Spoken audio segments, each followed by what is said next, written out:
So kind of the big picture idea that this is born out of is really doing a weekly series. So every Thursday at this time, hopefully with the same link, there'll be more information to follow. We're just trying to provide different resources and information to our veterans across the state, whatever the topic. So we're really kicking it off this week with talking about education benefits. It's an easy audience for the work I do and my collaborators. So that's kind of what we're kicking off. And I know there's a lot of questions that have been floating around about how everything with COVID-19 is impacting the GI Bill specifically. So today you're going to hear kind of just informational discussion from myself with the Maine State Approving Agency, Brad Merrill with the Army Guard, and then Dawn, is it you or Kelsey that's talking about but Veterans Upward Bound? We're both going to chat. Perfect. And so really we're just kind of providing an overview of the work and services we provide, as well as any impact that COVID-19 has, and then really just opening it up to questions. I'm sure most of you that are attending today are here looking for some sort of specific piece of information, and we want to make sure we get your questions answered. So feel free to ask them at any point. We're happy to help. If you feel it's maybe a little bit too personal, feel free to let us know either in the chat bar or email afterwards. We'll happily share our contact information, and we'll definitely connect with you and make sure that whatever brought you to this session is resolved. So I guess I'll kick off since I'm already blabbing away. For those of you that don't know me, Camden Edge, I'm the director of the Maine State Approving Agency. And really what I do is I evaluate and approve quality education programs across the state for use of the GI Bill. So really whether that's a 2-4+ year college degree or trade school or even an on-the-job training or apprenticeship program, I look at those and determine whether it makes sense to use VA funding to approve that. So I have kind of my hands on all programs. I'm definitely not the first person of contact that most of you would deal with. So I can speak in general to a lot. From the state perspective, I've really been kind of frontline dealing with how a lot of these COVID-19 changes impact the schools and how that gets translated on the student end. And hopefully if you're a student using the GI Bill, while there may have been some stress and confusion, hopefully you don't feel that there's been any impact to you. And if you do, that's definitely something I would love to chat about. So really that's kind of what I do in a nutshell. Again, most students won't deal with me. A lot of the schools will deal with me probably more than they like. All right, Brad, you want to take it next? Sure. So if anyone there doesn't know me, I'm Brad Merrill. I'm the State Education Officer for the Maine National Guard. So primarily manage the Go Army Ed Federal Tuition Assistance Program, and then our State Tuition Assistance Program for all our public schools and the private schools that have joined up. On the Go Army Ed side of the house, while there's been 2 big impacts so far for those schools that have extended their semesters, it does require anyone using federal tuition assistance to log in and actually go into their applications and change their end dates. Otherwise, say, I think it's Unity, for example, their semester was supposed to end 1 May, and then they extended it to, I want to say 25 May. Anyway, so once that 1 May date hits, Go Army Ed starts their grade clock. So if their grades aren't input by the school within a certain time frame, the students get put on hold. So they were pretty proactive in getting a memo uploaded into Go Army Ed saying, hey, we're extending our semester to 25 May. So then we were able to go in and change all those end dates so their grade clock won't started at the end of the month. On the grades, because a lot of schools sounds like they're switching from letter grades to pass, fail, satisfactory, unsatisfactory. On the Go Army Ed side of the house, any unsatisfactory, it'll cause recoupment for our soldiers. Satisfactory or pass will not. However, it won't count for their GPA. So there might be a handful of students that were kind of banking on this semester to to get them above that 2.0 they're required to have. So if we have anybody that's negatively impacted by that, we'll be able to work with them, most of them on the state side of the house. And in the state's program, there really isn't an impact so far, mainly because I'll wait and see when they get their grades from GORM. You had to update them anyway. It's not a big deal there. If any of your students get activated, right now it's a voluntary basis for the most part doing state active duty stuff. But if for some reason there's a wider activation and they have to withdraw from a semester, just make sure they get in contact with me when they find out, so we can get them withdrawn from school without any financial blowback on the GORM yet or state side. So that's pretty much it for me. Great. Vub, you're up. Great. So we have a quick PowerPoint presentation. I wonder if I could share my screen. Would that be all right? It sure is. Okay, cool. So let me just, can everybody see that? Yep. All right. Perfect. So let's get started here. Okay, so my name is Don Wilkinson. I'm an advisor with Veterans Upward Bound, and Kelsey Bailey is the other advisor, and we're going to sort of go through this together. It's pretty short, so let's jump right in. So Veterans Upward Bound is a TRIO program. TRIO programs are federal programs that are so they're funded by the Department of Education, and we are looking just to support veterans who are looking to go to school or do any sort of certificate-bearing program in the state of Maine. So we're designed to assist veterans who are in their first in their family to attend college, develop skills required to succeed in any post-secondary education program they choose. We don't only help folks that are first-generation college students, which we define as their parents not getting a bachelor's degree, but that is sort of how the program was designed. So we really help whatever veteran in the state of Maine is looking to go to school. So Kelsey, do you want to take the next slide? Yeah, so our program, we really do a lot of different things. We personalize our services that are the bulleted below right here. So we personalize them, for each veteran, and really depending on like where you're at in this point, whether you're just wanting to go back to school and you don't know what school or how to access benefits, we're able to help in that phase. So we can help with completing admissions requirements, the application, financial aid, figuring out, what VA education benefits you may have. And then if you already are in school, then we're also able to help with academic and skills assessments. So some of the areas for that we're able to help with is English and writing. We have different workshops where we can sit down with you and either go over some of your papers or help you kind of develop some of those skills if you're new to school. Also math is something that we're able to help with as well. And we cover that in our tutoring services. We also provide different academic support. So having us as advisors, we're able to sit down with each of our participants and really figure out where you're at, how we can best help you, and connect you to different resources and services that will make you or give you support and make sure that you'll be able to be successful in school.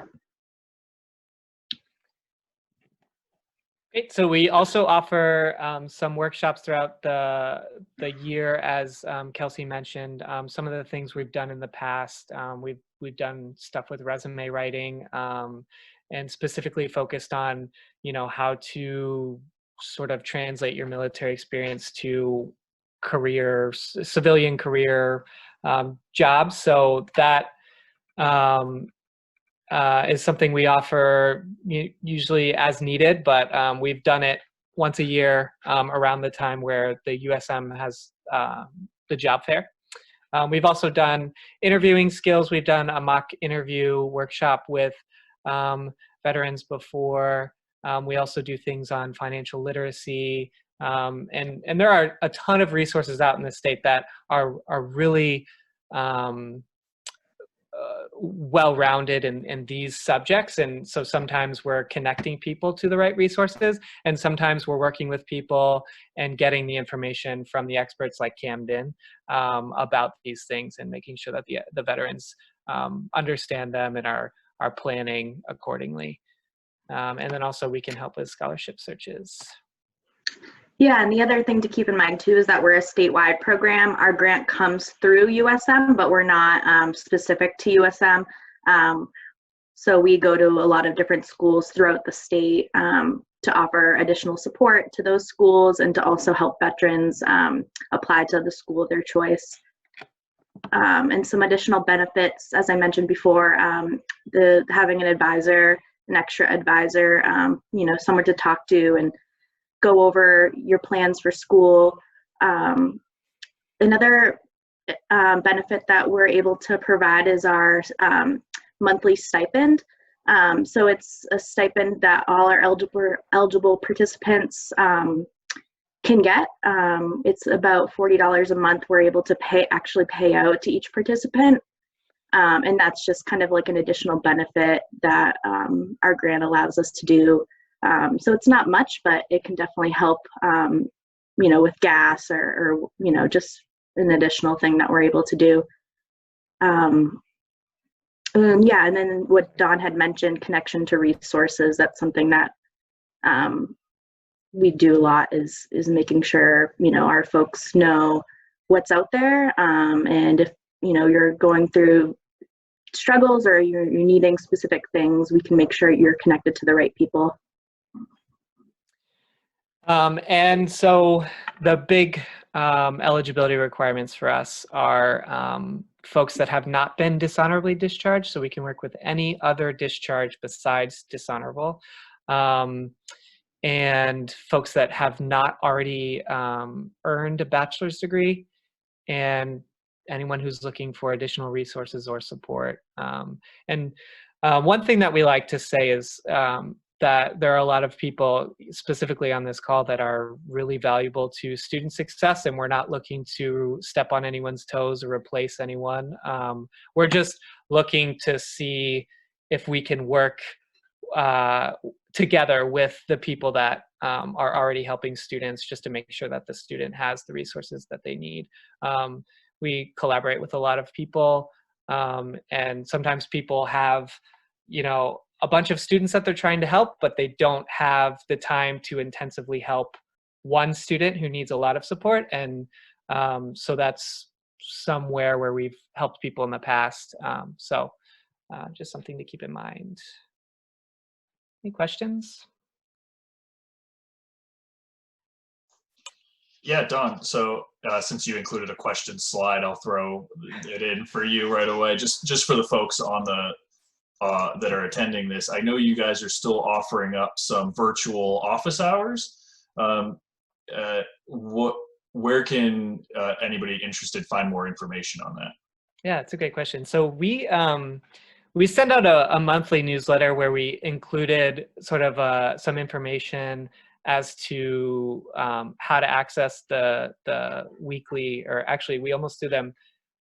Kelsey, do we have one every day at least? I think we do, of the week. So I do Monday and Wednesday, and Kelsey does, right? Tuesday, Thursday, Friday. Is that right, Kelsey? Yep. Yeah. And okay, yeah, we also have our tutor Lisa that's able to do. She has open math tutoring hours on Wednesdays and Saturdays.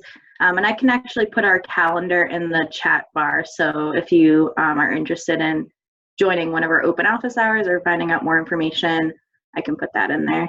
Yeah, and anyone can access that calendar if you just go to our website, which if you just search Veterans Upward Bound Maine, we're the only program in Maine, and it'll take you to the USM website, because USM is our grantee, but we're not only associated with USM. We can help any veteran in the state of Maine.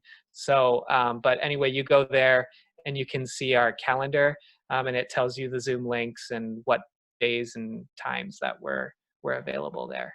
And anyone can just pop in.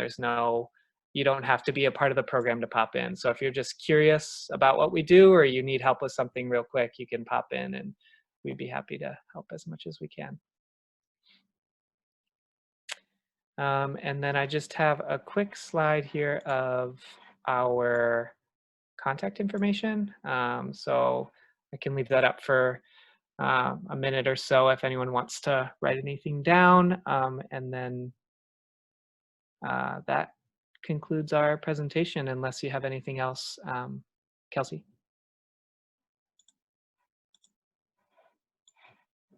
I muted myself. No, I think that covers all of it. I'm going to put our website link and our calendar in the chat bar, so feel free to check that out. And if you want to refer somebody that's a veteran that you know, or if you're a veteran yourself and are interested in, are getting connected with us, feel free to go on our website or email us directly right there. Great. So I'll stop sharing now. That's great. Thanks, Dawn, Kelsey, and Brad. So now we're gonna open up to sort of kind of the broad-reaching Q&A. I didn't script a lot of these to keep the conversation flowing, but I do have the kind of the elephant in the room that I'll start it off. A lot of folks want to know how COVID-19 and switching courses to online impacts their benefits. And for the school, anybody that works at a school, I see Sean, I know Lori was in here. For the school certifying officials, obviously there's an impact on the technical side and how it's being certified. I think you've seen that information from the VA and the non-standard remarks that go with that.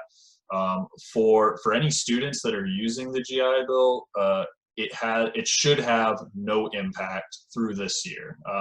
With the signing of Senate Bill 3503, the VA has sort of a broad-reaching ability to support our GI Bill recipients through this COVID crisis. And what that means is for classes that have moved online, the housing allowance will remain the same as long as it should have been taught in person in the first place. So anybody that's already in classes, it's complete support, no changes. The student should not feel anything different because of COVID-19. For future terms, if it was a program that's only offered online, it would still be paid the online rate. It's not like they're just going to increase the housing allowance to the full rate. But if there was even the chance that it should have been offered in person versus online, the VA is demonstrating a lot of flexibility in this, and obviously with 3503, there's been a lot of support in the House and the Senate to really ensure that our veterans and their dependents are supported through this process. So I can say from my end, I don't really have concerns. It's been a process logistically, making sure everything's lined up, but everybody's trying to do the right thing. And when that's kind of the mindset, I don't really have a lot of concerns. That's my only scripted question. So what kind of questions do we have in the group? What do we got? Okay, so for a student dependent who is recently accepted into college but hasn't taken any steps beyond getting the acceptance letter, where should they start given the COVID-19? That's a great question. I think ideally it won't look too different, just all technology wise now. It depends on the school that you've been accepted to. If you don't mind sharing, I can definitely get you that contact information. But as far as benefits, every school is required to have a point of contact. I know, I think Sean's the only one left. So if it happens to be UNE, I was like, we got you hooked up already. So I will get you Central Maine Community College's certifying officials contact information. And really you'll just reach out, and if you just let them know that you've been accepted and that's where you're going, they should start working with you on the process. If you'll want to make sure you apply for your benefits, your VA benefits, which you can do on vets.gov if you haven't already. It's one of the few things that I'd say the VA has actually streamlined and made user friendly. So it's a simple online application. They'll send you your certificate of eligibility and get you set up. Now, if you haven't taken any steps beyond being accepted, I think Melissa's also on here. And it might be worth exploring the Maine State Waiver, depending on your specific situation, but I would reach out offline for some more information. Let's see. And I'm just dropping my email in the chat bar. All right. Yeah, this is Melissa Willette. If you send your contact information to mainebvs@maine.gov, we can help you with that process too, and I'll drop that in the chat bar also.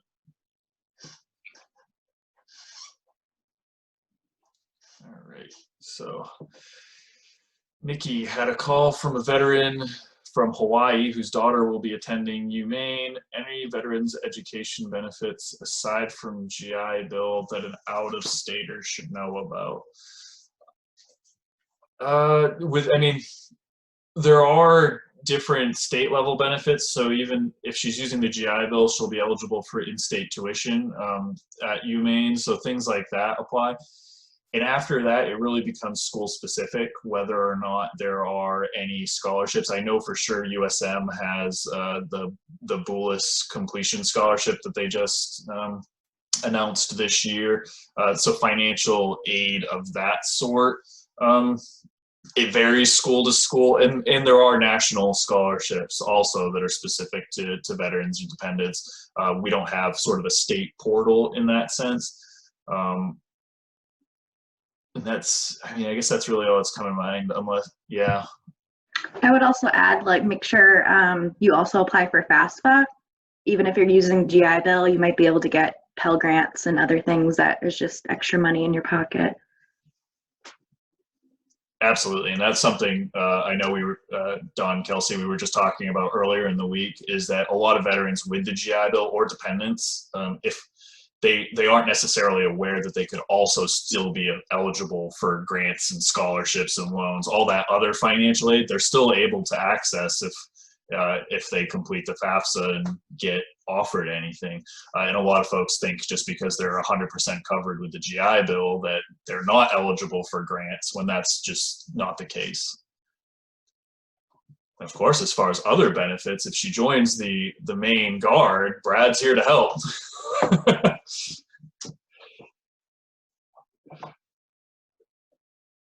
Any other questions? Since it was kind of hit on, Melissa, I know we didn't include this in the beginning, but do you want to do kind of a quick blurb on the Maine dependence waiver, or I can speak briefly about it too? Either way.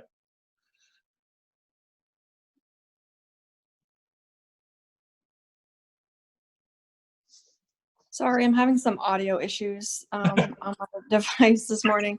No, I can speak to it really quick. So any dependent of a veteran spouse or child who meets the following criteria are eligible for a tuition waiver at the University of Maine system, the Maine Community College system, or Maine Maritime Academy. So it's 100% service-connected disabled veteran, a veteran who was killed in action, died from a service-connected disability as a result of service, or who was taken prisoner, I believe, for more than 90 days. Anyone who is a dependent of one of those veterans fits the criteria. We work really well with the University of Maine system to get you certified and ready to go for a semester. The Application process is pretty quick. Becca Labani in our office is the one that takes care of all of the VDEB applications, and she has a really quick turnaround. I think she usually does it in a week or two. But if you guys have any questions, if you use that Maine BVS, that maine.gov email address, I can get whatever information you send over to Becca and we can get the process started.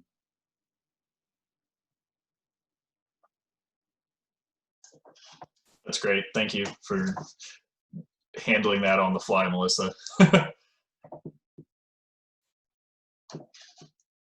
Any other questions?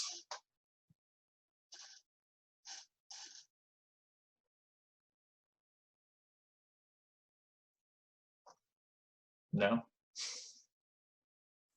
You know, I mean, the goal, while we're switching everything to really technology and a lot more Zoom meetings than normal, really there should be minimal impact on the students right now. Obviously, the classroom setting, in reality, there's a significant impact, but as far as the benefits and the processing and how it's all done, we're really hoping that it doesn't reach the student level. And if that does happen, we really want you to reach out and let us know what sort of impact you're experiencing and how any of us can be of assistance. Hey Camden, Sam Warren from the University of Maine system here. I would just add, and I don't want to speak for the community college, but I know they're in a similar situation. It's really important, even though our campuses are closed to the public, the university, the community colleges, we are still in full operations. They just look really different. And so we're providing counseling services via telehealth, and we can also do that for students in other states, thanks to some lifting of cross-state counseling restrictions. So veterans should depend on our campuses for resources to the same extent that they always have.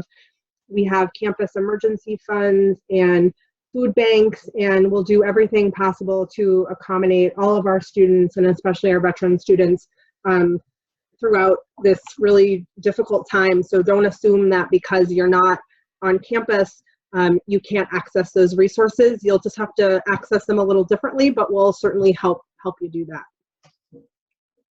Absolutely. Thanks, Sam. And I think that goes for really everybody, not just the schools themselves, but I know Brad, Dawn, we're all, myself, even the VA, we're all just as accessible. We're doing the same work that we were doing, just getting a hold of us is a little different. I'm, not answering my office phone as much as I was when I was sitting in the office, but we're all doing the best we can to be as accessible and really provide even an extra layer of support, knowing that this is a different situation than any of us really planned on dealing with.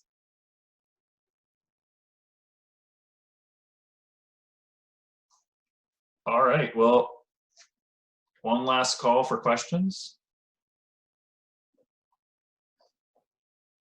Nice and easy. And my goal is definitely that there's been enough outreach beforehand that hopefully there wasn't a ton of questions coming into this, or just looking for verification or whatnot. So I guess I will end this with saying that we're finalizing the last pieces, but it looks like next week at the same time, 11 o'clock, we'll be doing a discussion on some financial resources that exist in Maine. I think we've got Fame coming to talk about kind of the college side, accessing scholarships and different grants and resources on that end. We'll have Easter Seals attending. BVS will be here. The American Legion talk about the VFAP, the new emergency assistance program that exists. So really kind of providing a different level of resources that folks might have their eyes on. So the plan is to have at the same time, the same Zoom link. There will definitely be more information to follow.